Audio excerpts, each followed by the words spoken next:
All right, welcome back, everybody. So today we're going to be talking about why I think the 30th anniversary is going to slow down all the hype eventually. And here's why. As of last week, we had our first announcement of the first actual 30th anniversary product that will be getting a release, which is going to be the Pokemon 30th anniversary first partner illustration collections. That's going to be starting off in March with Series 1 that are going to have 3 of the 9 starters from the Series 1 packs that are going to be featuring starters from Kanto, Sinnoh, and the Alola regions, right? So that leaves out 2 additional series, which will feature the other starters from all the other regions. And so already with that first release in March, it's kind of already following the same trajectory as the 25th anniversary. For those who have been around since the 25th anniversary set, you guys will remember this thing. So with this, it came with the Celebrations binder like this. That was meant to house all the jumbo cards that came out for the first partner packs that released once a month. And this was the entire calendar release at that time. So it started off in March and all the way through October when you would release every single region with the jumbo cards as well as like 2 booster packs with each one. So that's what's going to be similar here. But one caveat, they're going to do 3 regions at a time with Series 2 and 3 coming later on in the year. The problem with that is, are there going to be less products because of that? Since the last time they did this, they had 8 months of products being released up until October when they dropped everything as far as the celebrations goes, all the collection boxes, the ETBs, the UPCs, all that kind of stuff. So that might be one difference that's going to happen to where there's probably going to be a little less products initially to start because of the way they're breaking it up this time around. But who's to say that they're going to change the releases of other products? Are they going to instead wait until the very end of the year to release a slew of products, or are they going to sprinkle it throughout the year? It's hard to say for sure.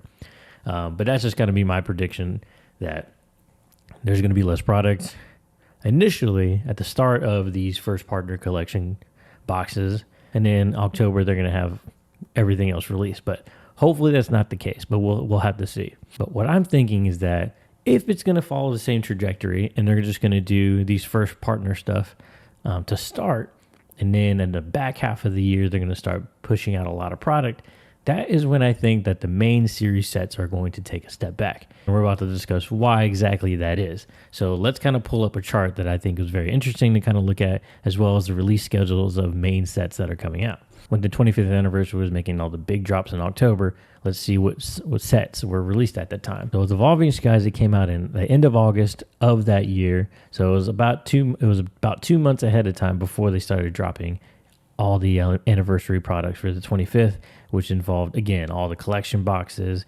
UPCs, ETBs, all that stuff came into the market all at once. So this graph on price charting kind of goes through what the price was of the booster box about maybe 8 months later. You can kind of get an idea of where it was at. So it was about, it hit 140 in May of 2022 the following year.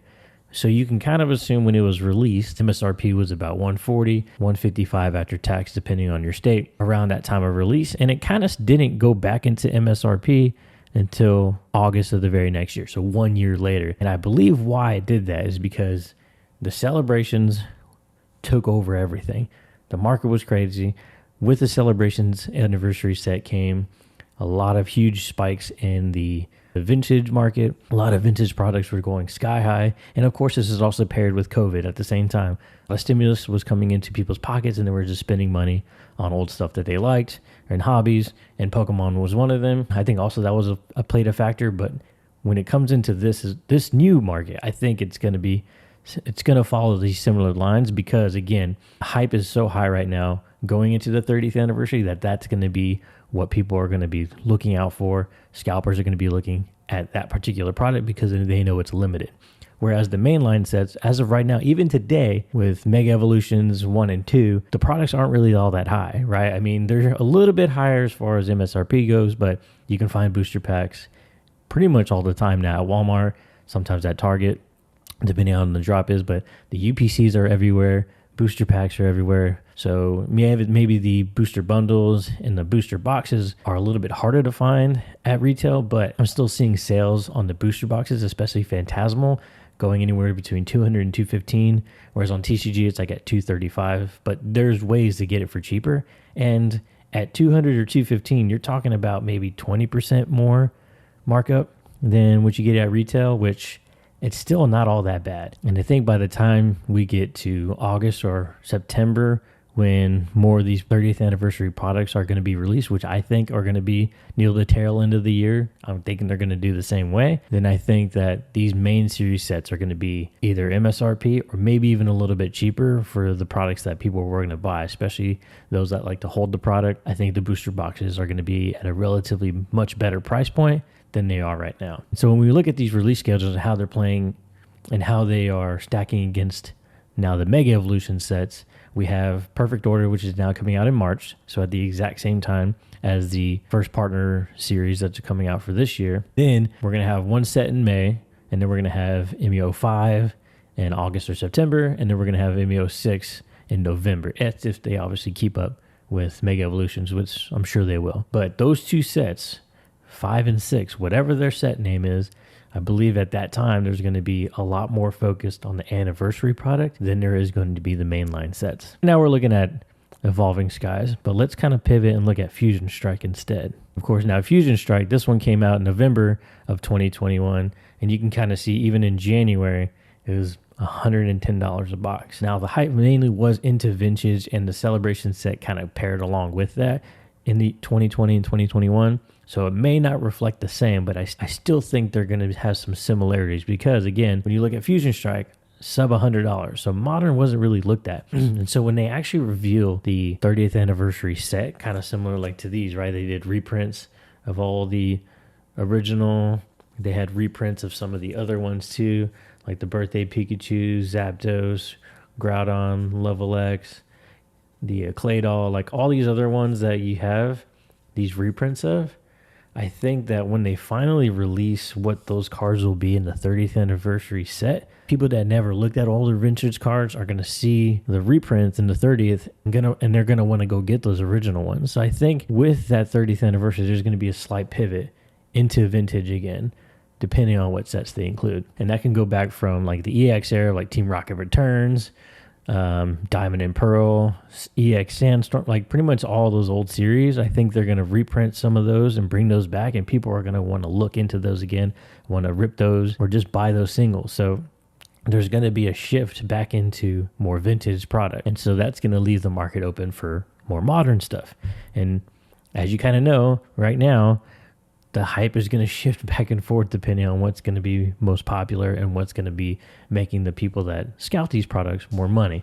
Right now, that's One Piece. Pokemon's still high, but it's not as hot as what it was in October. I think this is just going to play a part into why these new sets, MEO 5 and MEO 6, whatever they're called, are going to be MSRP or not even lower. And I think it's going to open up a good opportunity. And I think going into 2027, after the end of this year, then we'll have the new printing facility in Millennium Print Group that was announced not that long ago. That's going to kick up into gear, and whether or not they're going to be focusing on more 30th anniversary products or spend that time printing the sets of 2027 and beyond, then we're going to hit a point where's that momentum shift going to be?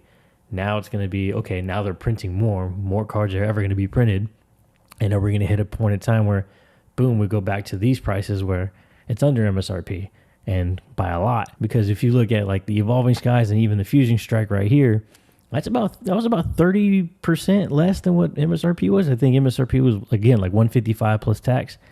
This was $100, going into the start of the following year of celebrations. So I think that we are going to see some repeating history if the release schedules end up being close to the same, which they've kind of stuck with the release schedule for the last at least 5 years.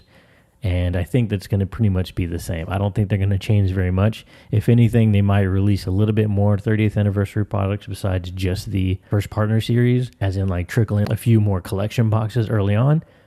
But I think that's really about it. Just to kind of reiterate why I think everything's going to release in October is because of this right here. And so like this list has literally everything in October, right?